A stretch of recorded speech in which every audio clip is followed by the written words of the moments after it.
El notari de Formentera ha set testimoni en primera persona del drama humà que ha suposat la pèrdua d'habitatges a moltes famílies palmeres. El Consell General del Notariat ha establert 3 notaries temporals per ajudar els afectats de manera voluntària.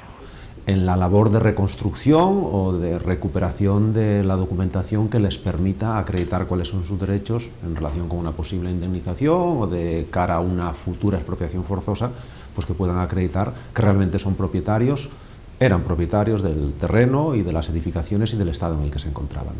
Les imatges que han deixat els 3 mesos d'erupcions són inoblidables. Una cosa es verlo en la televisión y otra cosa es verlo sobre el terreno. Es realmente impactante la masa, la cantidad de territorio afectado y después la tragedia humana que ha quedado sepultada bajo esas toneladas de ceniza y de lava. Es realmente sobrecogedor. Javier González Granado té un vessant esportiu molt conegut pels seus vecins de Formentera, com és la de corredor de llargues distàncies. Pues ya sabes que aquí se celebra una media maratón, también se celebra el FAR, que es una vuelta perimetral a la isla. Yo participé en las 2 carreras antes de empezar a correr como voluntario, y cuando repartía los bocadillos en el faro, cuando repartía las bebidas ahí en el mirador, pensaba yo, algún día quiero estar del otro lado, y efectivamente así ha sido. I quan no corre, fa de voluntari o fa escriptures, també escriu.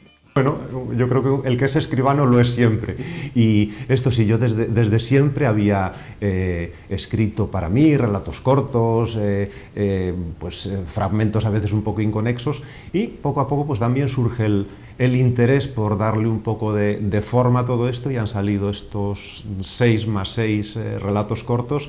Y ahora estoy preparando una novela un poco más larga que a ver si a lo largo de este año, a principios del que viene, puede estar también en el mercado. El notari de Formentera també és expert en criptomonedes i en dret relacionat amb les noves tecnologies, la robòtica o la intel·ligència artificial.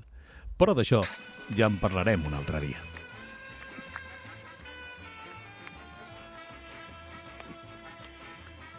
Y ahora vamos a llegar a Estado de Smoz.